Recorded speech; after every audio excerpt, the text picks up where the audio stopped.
This episode of To the Journey is brought to you by Audible.com, offering more than 180,000 titles for smartphone, tablet, and desktop. To get a free audiobook of your choice and help Trek.fm at the same time, visit audibletrial.com/trekfm. And also by Enterprise in Space, an international program of the nonprofit National Space Society. Find out how you can help science and education and become a virtual crew member aboard the NSS Enterprise Orbiter by visiting enterpriseinspace.org. And if you want to join the conversation and share your thoughts on this episode, join the Babel Conference, our listeners group on Facebook. Just type BABEL into the Facebook search field. We look forward to seeing you there. Hi, I'm Jennifer Gotti, and I played Libby on Star Trek Voyager. And you're listening to the Journey on Trek FM. I think it's safe to say that no one on this crew has been more obsessed with getting home than I have. But when I think about everything we've been through together, maybe it's not the destination that matters. Maybe it's the journey. And if that journey takes a little longer, so we can do something we all believe in, I can't think of any place I'd rather be, or any people I'd rather be with. To the journey. You're here. To the journey.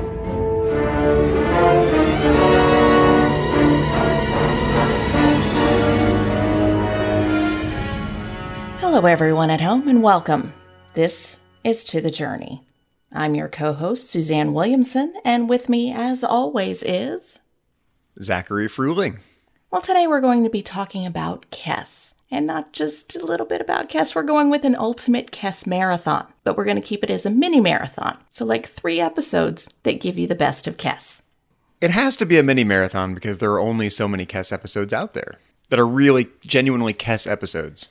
That's true. That's true. And one of mine is just a Kes little vignette within an episode. So you can't even really count that one. It's a Kes mini-arc and a mini-marathon. Yeah, I almost regretted coming up with this topic, Suzanne, because I came up with the idea, like, let's do a Kes marathon. And then I realized how few Kes episodes there really are, and it was really hard to come up with a Kes marathon. Because she's an important part of a lot of episodes, but there aren't that many episodes that just focus on Kes. That's true, but I mean, even in episodes that focus on a specific character, you still get a lot of the other people in there, here and there. So you took a looser interpretation of a Kes episode than I did. I took Kes scenes and Kes moments. I didn't go with Kes episodes. Okay, mine are a little more Kes-centric episodes. Okay. The difference in our approaches to these things, Suzanne, has never kept us out of each other's desert island huts watching Star Trek, so... Oh, that's true, and I'm never one to follow the rules, so you kind of expect that of me. You are a rule breaker. I am too. People don't realize that about me, but I totally am, so... Does that make us like Laverne and Shirley? Yes. In a way.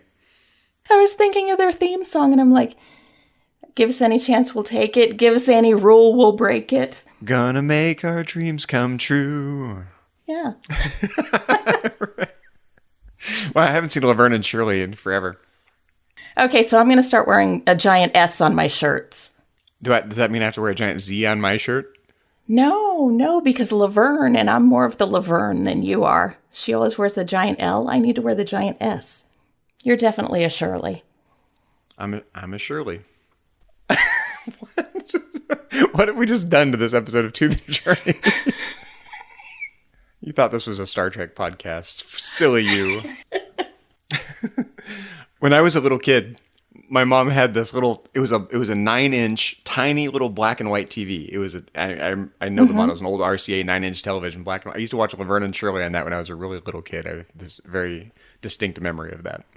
Well, they've been playing reruns on Logo, and I'll have the TV on in the background while I'm working. And occasionally it'll come on and I'll be like singing along with the theme song, and then I get stuck in my head for the rest of the day. I was just going to ask if you were singing along with the theme song. Yeah. I had a hunch. Of course I am. Always. Gonna make our dreams come true. Doing it our way. When we go to DragonCon next year, Suzanne, we are going to do an epic karaoke duet. Yes, we are. It will be A duet for the ages. Put it on your calendars now, listeners. Well, Kes was never one to break the rules, per se, but she did question them quite a bit. And one of the things that I thought of when I was thinking of Kes Marathon, what are we going to watch?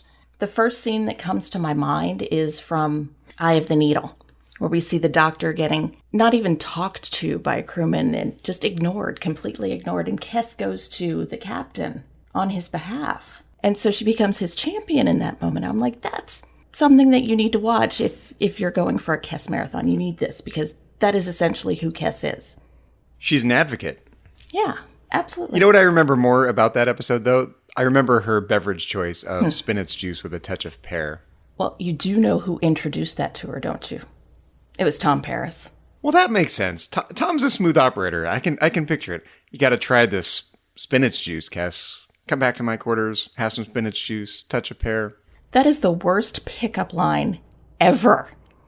Why would he use that? And why spinach juice? That can't taste good, even with the pear. You're new to our culture. Try some spinach juice. How did this conversation come up? Or maybe it was like an experiment. You know, maybe she's like the new Mikey. Give it to Kes. She'll like it. No, seriously, though, Kes does a great job of advocating for the doctor because, you know, the doctor has to make this transition from being seen as just a hologram to being seen as part of the crew. And Kes really is the first amongst the crew to take that position with him. Oh, absolutely. She never treats him like an object or a light switch or anything like that. She sees him for who he is. She even says he's alive, and just because he's a hologram doesn't mean he shouldn't be treated with respect or no consideration. Yeah, not just a walking isolinear chip. Yes. He's a doctor, not a doorstop. He's a doctor, not a replicator. He's a doctor, not a hypospray. He's a doctor, not a isolinear chip. That's a good choice. I didn't think of that as a Kes episode, but it's such a good Kes moment. It captures her character and her inner nature so well. Mm-hmm. I mean, that scene alone lets you know exactly who Kes is. And she's going to fight for her friends. And the doctor is her friend. That's how she sees him. Captain Janeway kind of laughs at her a little bit for thinking the doctor is sentient. I think Captain Janeway laughs at her because she hasn't had her coffee. She's drinking vegetable bouillon. Yeah, I guess they hadn't established the black coffee thing by then. Yeah. I guess when a show is new in season 1, like Eye of the Needles in season 1, you have to establish all these little details about characters, what they drink, what they do in their spare time. None of that's been fleshed out yet. So sure, have Captain Janeway. She's got to be different than Captain Picard. She can't just drink tea, right? So she's got to drink something different. Vegetable bouillon. It didn't stick either, obviously.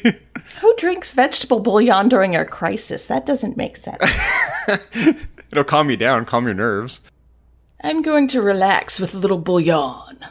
I wish that had stuck for the entire series.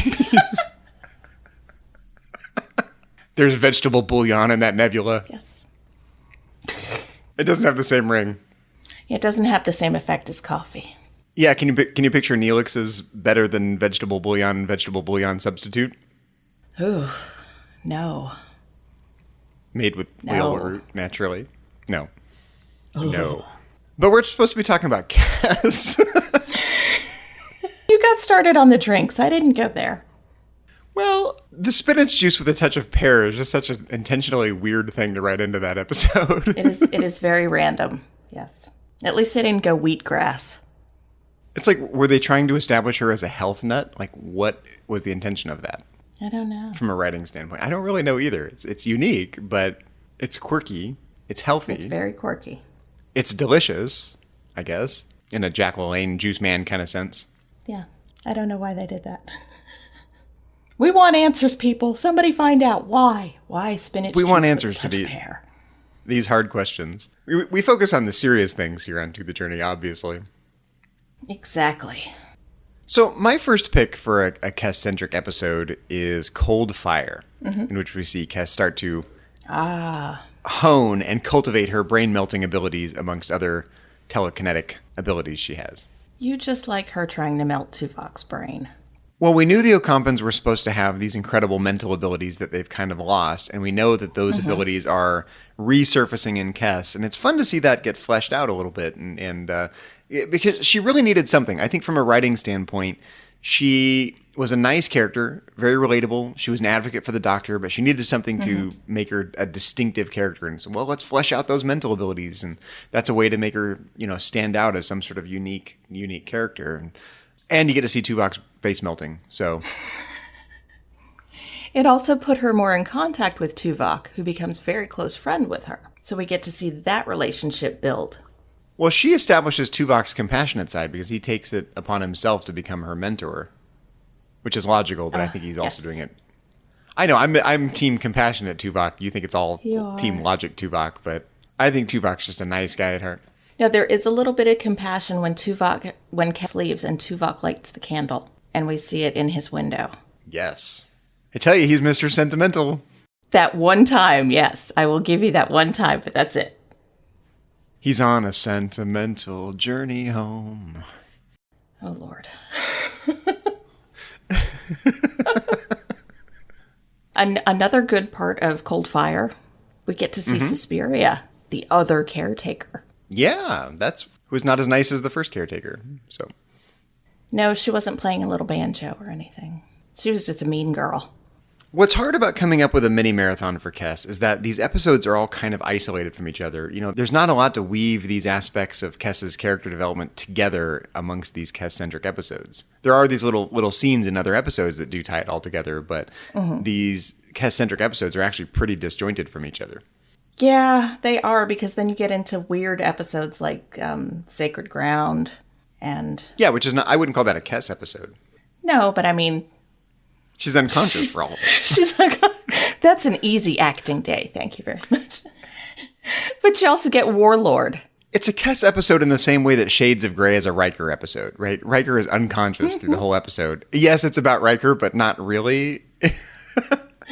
And yes, it's about Kes. That's who they're trying to save, but she's not really in the episode in any meaningful way. Well, she's in there in a meaningful way, so she gets struck by the energy burst. That's meaningful. No, that's a Janeway episode. Clearly. No ifs, ands, or buts about that one. You can see that she cares about Kes. So kind of. That's true. It's important for establishing Kes's emotional impact. I'm grasping at straws here. You're not saying Sacred Ground is on your list of Kes episodes to watch in our mini marathon. No, I was just throwing episodes out there that are disjointed. In Cold Fire, I love the look on Kes's face when she realizes she can see the atoms and the subatomic particles inside the cup of liquid. She's like, I can see beyond the subatomic. And she's got this great kind of inspiring look on her face. Yeah. Almost like joy, yeah. Tuvok's like, there's nothing beyond the subatomic, Kes. She's like, yes, there is. I see with my own mental eyes. That would be kind of cool to see. Beyond the subatomic? See those quarks and leptons and whatever else is in there. Yeah, Kes has a budding career in particle physics if her career in sickbay doesn't work out. Now I'm thinking of the song by They Might Be Giants, Particle Man. I don't know that song. I don't think I know that song. You gotta look it up. You gotta look it up. It's fun. Okay. So much fun. As soon as we're done. Yeah. And I guess that's one of the things that I like about Voyager. Like, it's weird. She's got these telekinetic abilities, but they show these subatomic particles, and it's visually interesting. And Voyager is so great at this weird stuff. Oh, something else that's pretty awesome in that episode. One of my favorite quotes is, "Your ship is known as the ship of death." I don't know why I love that, but it's just like, oh yeah, it kind of is. Wherever they go, somebody's usually dying. It's like, when Jessica Fletcher shows up in Murder, She Wrote, somebody's going to die. In a way, though, Suzanne, this doesn't make sense to me. Think about it. Voyager has set course for home, and they are punching it to get home. And they're going about as fast as they can. They take a couple detours, absolutely, because this is Captain Janeway, and she takes detours. We know that. Science. Science. They essentially are on a course home, though, right? So how on earth does news about Voyager travel faster than Voyager itself is traveling when Voyager shows up? And why do they already have a reputation in a place they haven't been yet? If they're essentially on the path home, a grapevine. How does the grapevine travel that fast though? It's like they're going at warp 9 to get home. Well, ships could be talking to other planets and planets talking to other planets. It's like a giant phone tree, and they're all talking about Voyager. Like a giant subspace relay network is what you're saying. Yeah. which is faster than Warp 9. I guess so. Subspace is faster than Warp, right? Well, with all the detours they're taking, yeah, it's faster than they're moving. Yeah.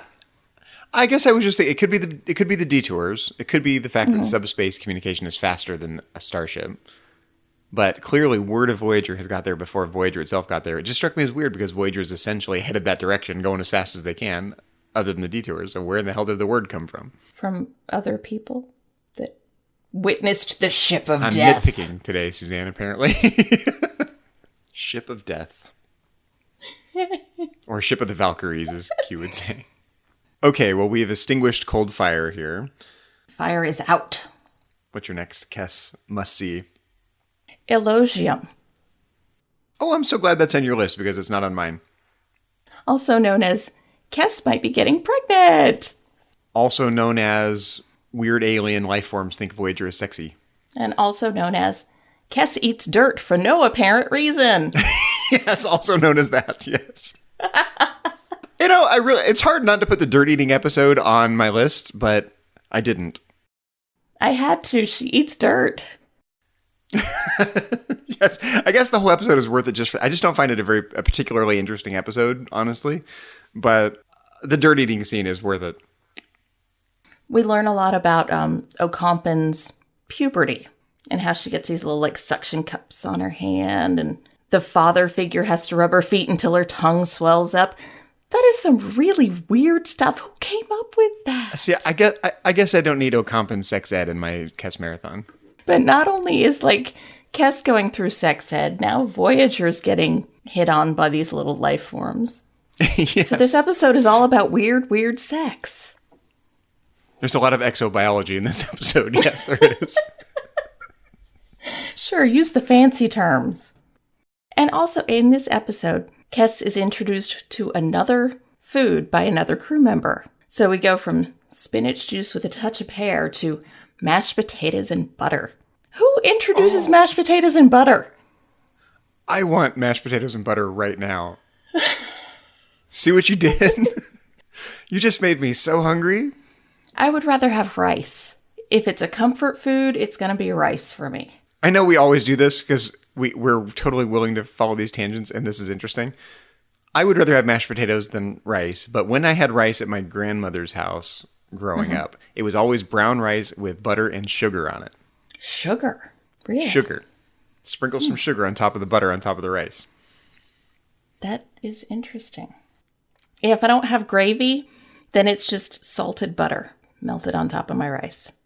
Yeah, I like savory things, but yeah, we would always sprinkle some sugar on top of the butter on top of the rice, and I don't know where that came from. If anyone knows, let me know. But I think her family was originally from a couple generations back was from Missouri, so maybe it's a Missouri thing.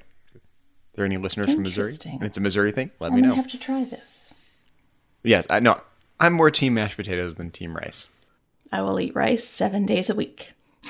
They are always introducing Kes to new foods, aren't they? Why is that? Maybe to get her away from Neelix's awful, awful cooking. They're like, Kes, come here. We know what Neelix's cooking is really like. We're going to hook you up. You need to try this. This tastes good. Neelix stuff, bad. But then she goes from mashed potatoes in this episode to eating beetles. Yeah, I'm not team beetle. No. Don't knock it till you've tried it. Well, I've tried mealworms and I've tried crickets. I don't think I'm ready to move up to beetles. I've tried grasshoppers, yeah. Oh, chipolinas. Yes. Yes. It was hard to leave this episode off because it's so weird. And it's a Kes-centric episode, but no, it didn't make my short list of 3 episodes for our Kes Mini-Marathon. We also get to see her relationship with the doctor grow a little more in this episode, where she asks him to fill in for her father. Yes. And you can see that touched him. And he was like, oh, well, yes, I can do that. But then we also get to see Neelix kind of being whiny about being a dad. You know, we're back to whiny Neelix from last week. I don't like whiny Neelix. No. All the more reason not to not put this episode. Whiny Neelix gives Tuvok one of the best lines. When Neelix is asking, well, what would I teach a daughter? And Tuvok's like, it would be the same thing you would teach a son. It's like, that's right. That's right. Neelix needed to expand his worldview just a little bit in these early Just seasons. a little bit. Truthfully, why wouldn't you teach your daughter the exact same thing you would teach your son? And vice versa. In general, do Talaxians not work that way? I guess not, since he didn't even think about it. I guess we just don't know all that much about Talaxian women, right? The woman that Neelix ends up with, Dexa, she's pretty strong and independent. She's kind of a freedom fighter in a way. She is. And she seemed to have raised her son very well, her son Brax.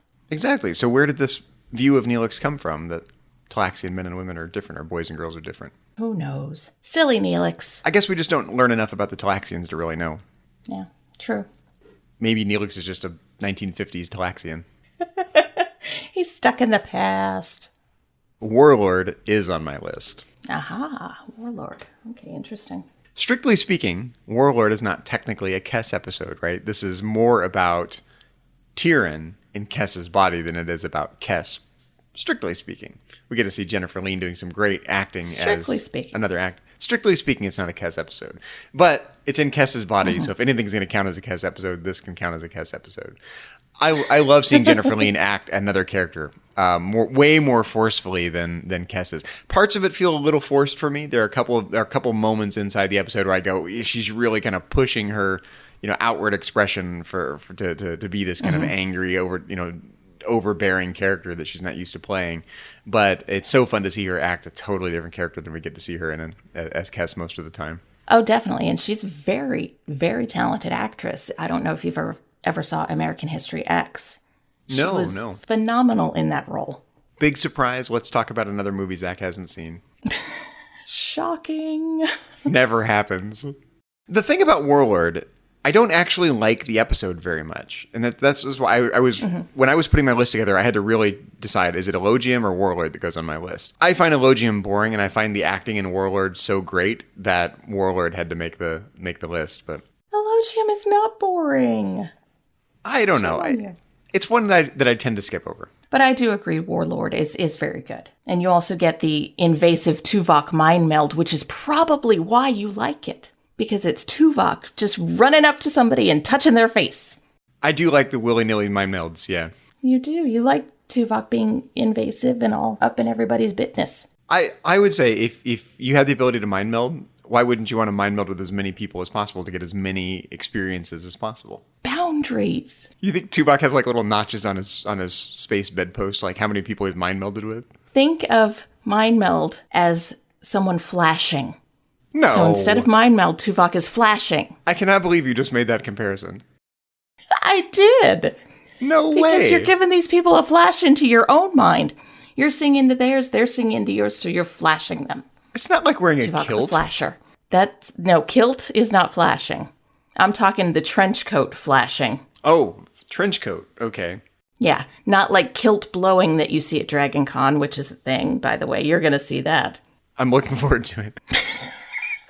No, mind melds are not like trench coat flashing. I reject this comparison outright.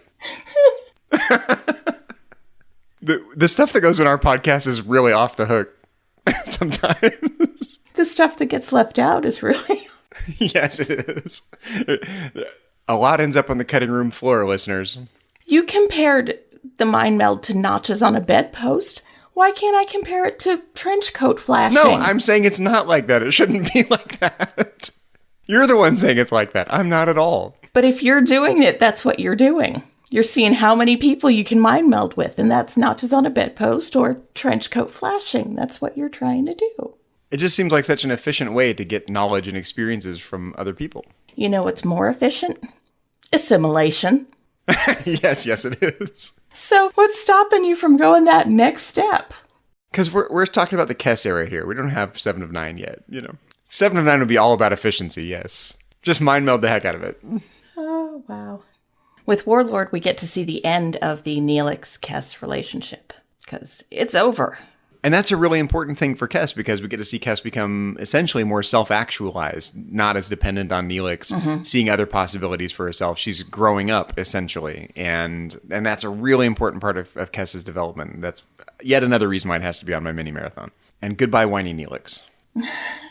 See ya. Yeah, it is. It's also the death knell for whiny Neelix. Neelix. I would put that on a Neelix list too. And I'm glad whiny Neelix goes away. I did not like him. Yes. We're all glad whiny Neelix went away. Yeah, I'm not sure I have anything else to say about Warlord. It's the Jennifer Lean acting show, and she's great at it. And it's a fun episode for that reason alone. Yeah, she does own that episode. It's very fun to watch.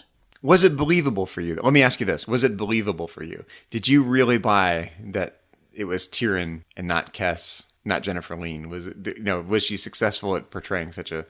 Yes, because I did not see hints of Kes in the background.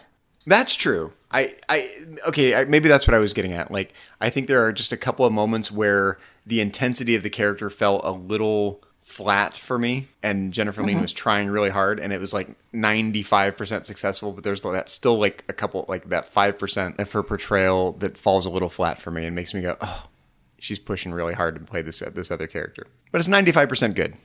Couldn't that also be seen as she's really pushing really hard with this character, but then you can kind of see Kes fighting internally? Maybe that's what I was trying to ask that I didn't quite know how to ask. Is that a sign of Kes's character resisting? Or is that a sign of it being a hard character to portray? I saw it as Kes's character resisting. I saw, Tyrion was getting all angry, and because Kes was in there fighting him and not letting him have full control. Interesting. See, now I need to rewatch it from that perspective and see if I can see some of the subtlety of the portrayal and this inner battle between the two characters in one body that maybe I'm not giving enough credit to. Yeah, the struggle is there. The struggle is there. Yes. Truth. So was Warlord on your list as well? No, rounding out my list is before and after. Oh, that's on my list. Well, good. I'm glad it's on your list. Then we can talk about it a lot more than we were going to. I say the only thing I don't like about before and after is Andrew. The grandson?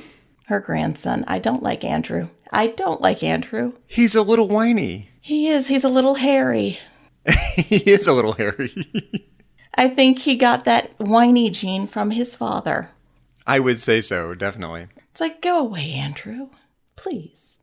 Just go away. Grandma, I made you a present. I haven't made it yet. Oh, no. We could really milk this Andrew mocking for quite a while if we let ourselves. We could. Okay, question. Please, yes. We spoke of the elogium. We did. In this episode, we have the morologium. I mean, we saw her puberty as morologium, like menopause. I don't know. I don't understand. What is it? It's more like Alzheimer's, isn't it? Is it? That's distressing. I think of it as being more like Alzheimer's than menopause per se. Yeah, it is. Even the prefix mora seems to imply it's like death. Like this something happens at the end of life, right? This is not menopause. This is the end of her life. Well, it sounds too much like the puberty thing with elogium.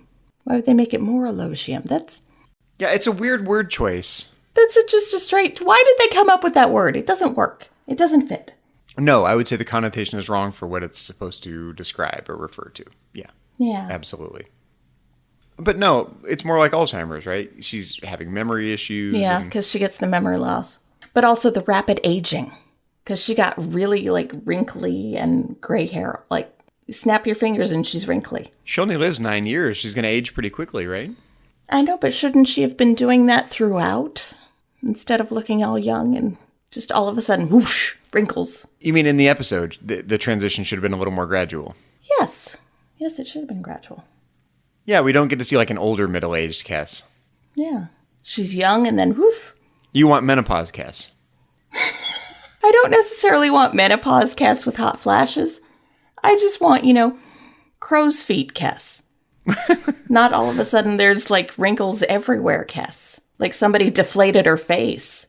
I was hoping for hot flashes Kes personally, but I agree with you. I think the transition from old Kes to younger middle-aged Kes is a pretty stark contrast. It is. But it's the same with Linus. We see her as a little baby after, she comes out of the pouch on her back. And then she's all grown up. That just sounds painful. What happens to your spine during that? Well, I guess we don't really know that much about Ocampan anatomy, so we don't really know where this birthing sac is. So like, well, the over on one birthing sac side? is on the back, but still. Yeah, but is it like off to the side, Ugh. not interfering with your spine, or is it like smack in the middle? Your Like, where is spine it? has to get in the way at some point. I guess so, or your ribs or something, right? Yeah, that just seems overly ouch. There's no epidural for that. No, this doesn't make any sense to me at all. We're going to have an Ocampan anatomy lesson right now. There's a rib cage, right? So is the birthing sac on the inside or the outside of the rib cage? And if it's on the inside, how do they get it out? If it's on the outside, why don't you have a big baby lump on your back when you're expecting as an Ocampan? Maybe you do. Maybe Kes was walking around with a big baby lump on her back. So you look like Quasimodo. Yes. I guess it would have to be on the outside of the ribs versus on the inside of the ribs. Either way, your spine is in the way. It's Yes. gotta be. What if the baby just randomly grabs a hold of it as it's coming out? It turns into like Predator at that point. Suzanne, you're very curious about anatomy. Have you thought about seeing an autopsy at some point? You know how the Predator just rips out its enemy's spines? What if an Ocampan baby grabbed its mama's spine as it's coming out? It's automatic Predator. Would you believe I've never seen Dude. Predator? Seriously? Seriously, I never have. You know, I'm a sucker for alternate timeline episodes in general, and so this episode is just a great Kes aside, this is just a great episode that I love to watch, because you get to see this great, weird alternate timeline where Tom is Harry Kim's father-in-law. Yes. And poor Chakotay is living without Catherine. No! You know, what I have to remind myself when I watch Before and After is how little of Voyager had actually transpired by the time Before and After aired. Right now, we know the Voyager story. We know how it's going to end. So this episode doesn't have quite the same impact for me as it used to have, because it used to be, when the episode was new, that we didn't know how the Voyager story was going to end. We didn't know whether they were going to get home or not. We didn't know how the character development was going to flesh out. And it was fun to see the writers imagine those things, barely halfway, into the journey. Not even halfway into the journey. Just, the impact of that imaginative speculation about the characters doesn't ring for most of us like it used to when it was a new episode. But I just thought of something. Because B'Elanna dies, Captain Janeway dies. Yes. So Joe Carey's going to get promoted to chief engineer. Presumably. Does this Joe Carey live to make it home, unlike our Joe Carey? You really like Joe Carey, don't you? I do. Joe Carey should have lived. Save Joe Carey. Save Joe Carey. You're always trying to save Joe Carey. Sure, he could live. I don't care. I have no iron in this fire. Joe Carey can live. Good. Yay, Josh Clark lives. Wish granted, wait, that's Suzanne. the Wish granted. Joe Carey can live. What do you have against Josh Clark? Why don't you like Joe Carey? Oh, I'm neutral on Joe Carey. I have no strong feelings about Joe Carey. Live or die. I hate to see him die. He's a good character, actually, even though I think he is, well. Come on, he was on the Enterprise and now he's on Voyager. Yes, if That's it's the our same little character. bridge between those two. I guess it's the same character, right? It is. I mean, he was an unnamed tactical officer. He could now be Joe Carey, engineer. I still don't think he's as nice of a guy as you think he is. Yes, he is. He's a very nice man. He was a little quick to ask out 7 of 9. I would be a little quick to ask out 7 of 9. What are you talking about? Okay, case in point. Okay. What else do you like about Before and After? That is one of the highlights of that season for me. The doctor gets a name. Do you like Van Gogh more than you like Schweitzer? No, but he can never use Schweitzer because it makes him sad because he thinks of Freya. That's true. Schweitzer retired. And he's not going to go with Shmullis because of Dinara. Yeah, he blacklists names pretty quickly, doesn't he? Well, it makes him think of sad things like, lost loves. He was also flirting with Dr. Mozart as a name. Van Gogh fits better than Mozart, I believe. Yeah, I think Joe Van Gogh is the best name we've been able to come up with for the doctor. Yes. Long live Joe Van Gogh. Yes. Hashtag Joe Van Gogh. Well, what is it about Before and After that you really like? I think it's mainly the weird alternate timeline that I like, but it's interesting to see the way in which no one believes Kes as she's aging backward through time. They're all blaming it on the Morologium, and you think someone would go, maybe she's telling the truth. No, they're all like, no, she crazy. Nope. It's just crazy old grandma, right, Andrew? Grandma be crazy.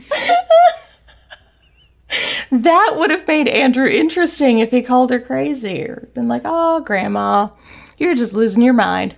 Grandma's losing her marbles. And the doctor believes her. I guess we were talking about Kes's relationship to the doctor and kind of the development over time and that being a really important part of Kes's character. The doctor is the one who says, tell me what's going on, right? You know, he doesn't just reject it out of hand. No, because out of everyone, he knows her the best. Even more than Tom, her husband. The doctor knows Kes the best. Definitely. It's also really sweet to see Tom and older Kes in a relationship together because she's aged she's old and he's still kind of in his prime and he still clearly loves her and finds her attractive, even the fact that they're, you know. At that point, she's a total cougar. I didn't think of her as Cougar Kes, it is but Kes okay. the cougar. I can relate with that, Kes. Okay. Fast forward to 40 years with Suzanne, everyone. You know what you're going to expect. So.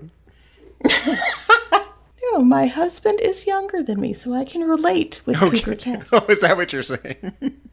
Yes. I thought it was picture you in 30 more years, but, you know. No, I won't look all that wrinkly. I moisturize.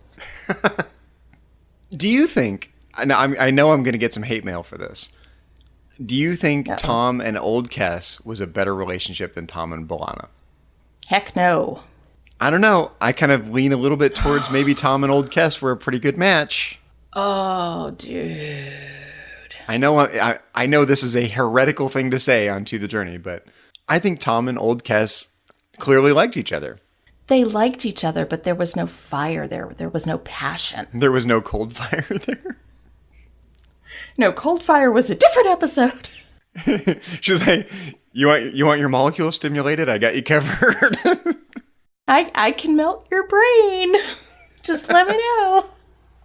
No, honestly, old Kes, Tom, no, there's no passion there. There's mutual respect and love, but there's no passion.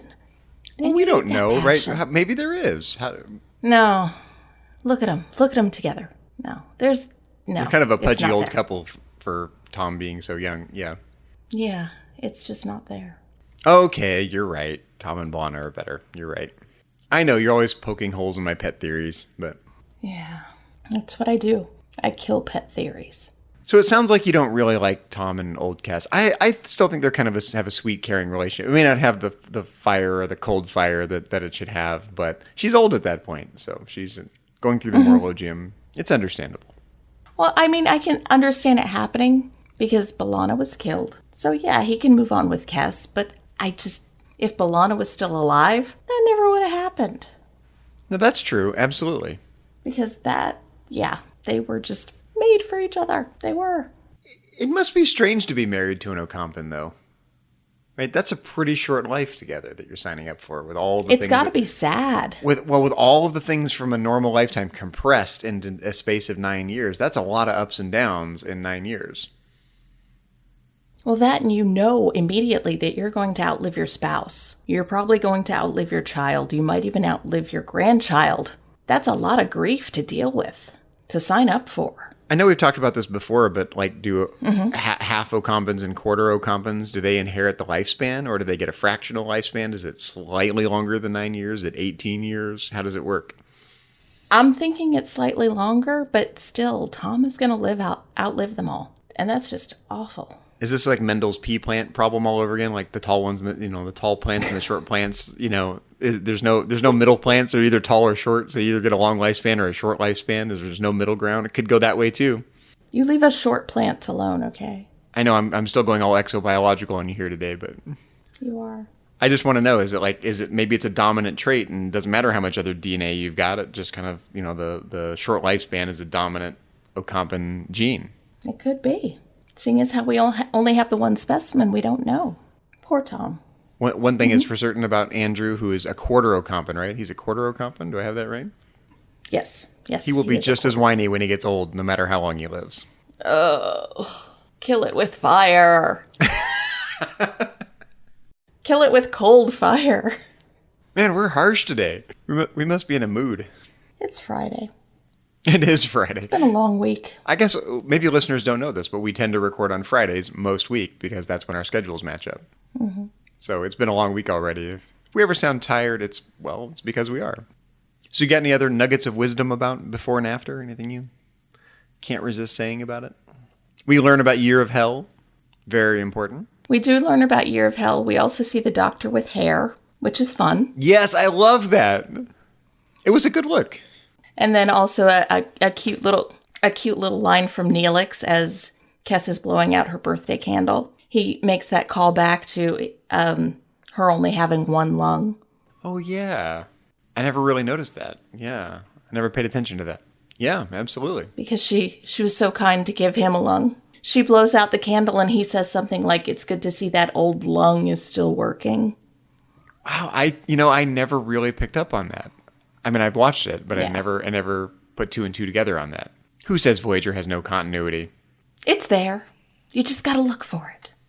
Oh, I think why I like this episode, I think this is the version of Voyager I really fundamentally wanted. As much as I love Voyager and the way it turned out, I wish they had turned Voyager into a generational ship and we had seen more of that. And this episode is a microcosm of what I wanted Voyager to be. Mm-hmm. They honestly should have been pairing up and having children. What was stopping them? They weren't risky enough with the character development. Yeah. Yeah. Even despite the occasional marriage and stuff, which we don't really get in Star Trek very much. So. Mm-hmm. Of that many people lost on the other side of the quadrant than where they're supposed to be. There'll be a lot of coupling. There would still be connections. There would be so many connections going on. You'd see coupling, you'd see breakups, and people having to deal with working next to someone that they used to have an intimate relationship with. Yeah, and they allude to this in Star Trek Beyond. You remember when Captain Kirk is describing life aboard the Enterprise 3 years into the 5-year mission?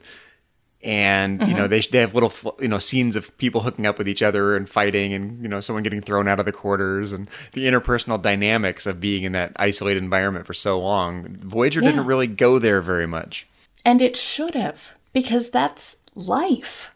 Yes, yeah, that is life. They were ignoring that big part of what life is, which is making connections with other people. I'm of two minds about this, because on the one hand, Star Trek always goes idealistic very well, right? They want to show humanity at its best, or what humanity could become. They don't want to dwell in the muck of humanity very much. And yet life is messy and relationships are messy and, people are messy. So there's a tension between showing people for who they are and showing the best versions of what they could be in the future. But even with relationships and getting messy, you can still have people that were in a relationship working together and it not be weird. Look at Will Riker and Deanna Troi. Well, that got weird sometimes, but... but it was still... They could still function and do their jobs. And that didn't get in the way. So are you saying you wanted more of that? More relationships that are just kind of normal and functioning like Riker and Troi? Or did you want more drama in relation, more interpersonal drama on Voyager? I wanted all of it. Mm-hmm. We didn't get any of it really on Voyager. No, just the occasional fight between Tom and B'Elanna. That's about it. Yeah, that's about it. It's like, been there, done that. You didn't even get to see Chakotay and 7 of 9 fight. No, even fake Chakotay in 7 of 9. That would have been a great holodeck scene. That would have been wonderful. I would have loved for the Doctor to have walked in on that one. That would have been great. So I guess my point was just that before and after is my little headcanon version of what Voyager could have been that I kind of wished it had been. Yes, Joe Carey lives. Joe Carey lives! I wouldn't want not some of the details, like I don't want Captain Janeway to die, that kind of thing, but that's going to happen too. People are going to die on the way home, and, we didn't get to see very much of that either. Yes, it is going to happen, and for you to have before and after, Captain Janeway and B'Elanna have to die. Just like Edith Keeler. Yes, Edith Keeler must die! Yes, Captain Janeway and B'Elanna must die. Poor Chakotay. So sad. It was also really interesting to see Kes reverse age all the way back to being a little girl, all the way back to the time of her birth, conception, presumably. It was interesting. We get to see her mother and father. Yeah, it was just great. They found a way to visually show all this stuff because computer graphics in TV shows was pretty new at the time. And, Yes, and Voyager made good use of that for the time period. Mm-hmm. See, I was hoping for something a little more along the lines of the opening scene of Look Who's Talking. But Oh, wow. Really? You've seen that, but you haven't seen Alien or Predator. Dude! little Beach Boys playing in the background, you know? Wow. Or the Ocampan equivalent of the Beach Boys. Oh, yeah. I can't even go on now. We just have to end this here now. There's nothing else to say. Yeah. If we're going Beach Boys, there's nothing else to say here. Okay. No, and I have to get away from you before you get hurt. Okay. You know what you need to do? You need to put together a list and send me the list, and I will check the movies off as I watch them. I gave you one the other night. Did you watch it? No, I was tired. Dude, Shaun of the Dead, watch it. If you need a laugh, it's going to give you a laugh. I'll watch it. Add it to the list, I know. 10 years from now, you still won't see one of those movies. You know, it's funny because I really don't move very quickly in this regard. I'm like, yeah, I'll get to it someday. I'll watch. Yeah, one of these days I'll watch it, Suzanne. As you rewatch Dallas. What the heck? I did rewatch all of Dallas, all 13 seasons. I know you did. Plus the new one on top of that, so. You think I could make a little time for one or two of the movies on your list, so. You would think so. Berating Zach about the movies he hasn't seen isn't the only thing we've been talking about here on the network. So here's a quick look at some of the other things you may have missed elsewhere on Trek FM. Previously on Trek.fm, Earl Grey. Okay, can I just say one parting shot about the enemy? And this is just something that annoyed me in the episode. It has nothing to do with the Romulans. But when Geordi's down on the planet and he detects the neutrino beam, he says, "Wesley Crusher." And I think, how would you know that? Like, no one else on the ship is smart enough to have thought of this. And it just really irked me. You know, Geordi's been on the ship with Wesley for a couple of years. He knows that if Wesley's around, he usually saves the day. So, yeah. But yeah, he is jumping to a conclusion a little bit. Could have been like Reg Barclay. That was him. To the journey. I feel like they missed an opportunity to put the Talaxian fur fly in Neelix's medicine bundle. I think the fur fly is a little large to go in the medicine bundle. It's more like a medicine backpack. Yeah, that fly is huge. That's something you'd see in, like, if you play video games, you would see that in Fallout coming at you instead of a blood bug. Yeah, the fur fly is the state bird of Talaxia.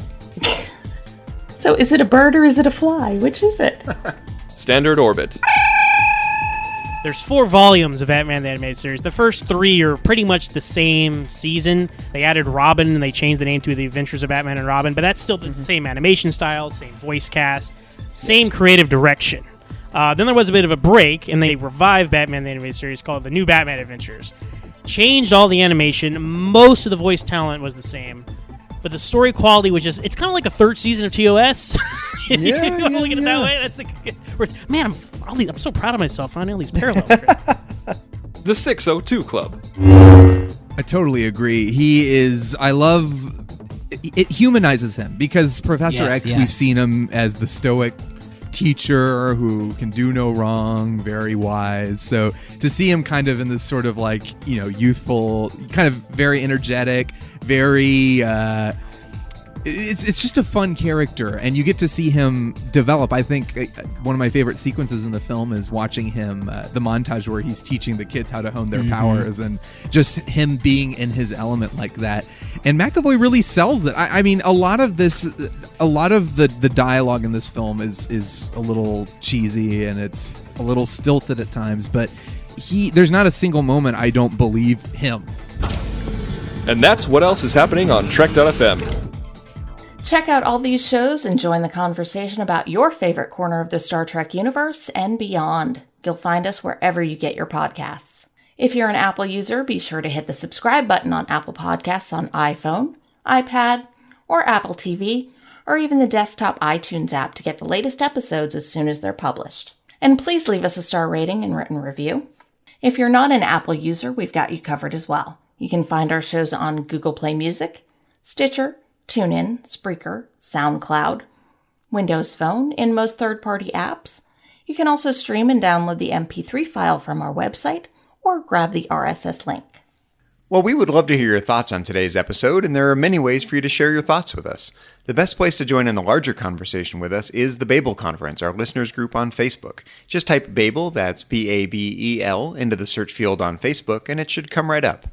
If you'd like to send us an email, you can use the form on our website at trek.fm/contact. Choose Message to a Trek FM show and select To the Journey. That will come right to us. You can also find the network on Twitter at TrekFM and on Facebook at facebook.com/TrekFM. Well, speaking of contact information, Suzanne, when you're not busy studying up on Ocampan anatomy, where can our listeners find you on the interwebs and around the Trek FM network? Well, that's a lot of studying I need to do. It's complicated, I'll tell you. It is. You can find me on Twitter. My handle is KJaneway8.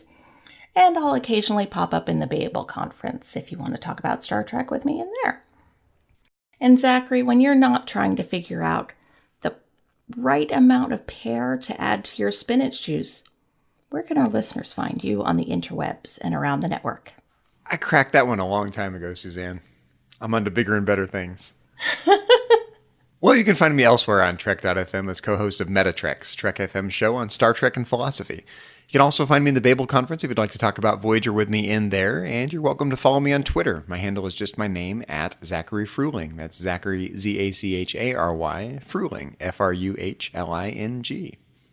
If you'd like to help us keep all of our shows coming to you each week, you can become a patron of the network on Patreon. Visit patreon.com/TrekFM. That's patreon.com/TrekFM to get all the details. Perks include early access to episodes, exclusive content, producer credits, and more. All available through our special patrons website, The Patron Zone. It requires a great deal of money to produce, host, and distribute these shows each month. We really appreciate any support you can give us and hope you'll join the team.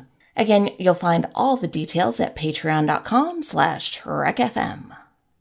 Well, there are a few people we'd like to thank from around the network. We'd like to thank C. Brian Jones, the founder and publisher of Trek.fm, and the most benevolent warlord I know.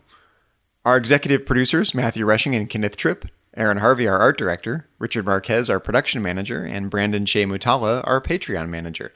And a special thank you and a shout out to our 5 associate producers here on To the Journey. We'd like to thank Bruce Lish, Ju Kim, Richard Marquez, Patrick Carlin, and Norman Lau. Thank you very much for your support of Trek.fm and To the Journey. Well, join us next time, where Zachary's going to keep thwarting my ideas to change the timeline so that Joe Carey lives. But until then, this has been To the Journey.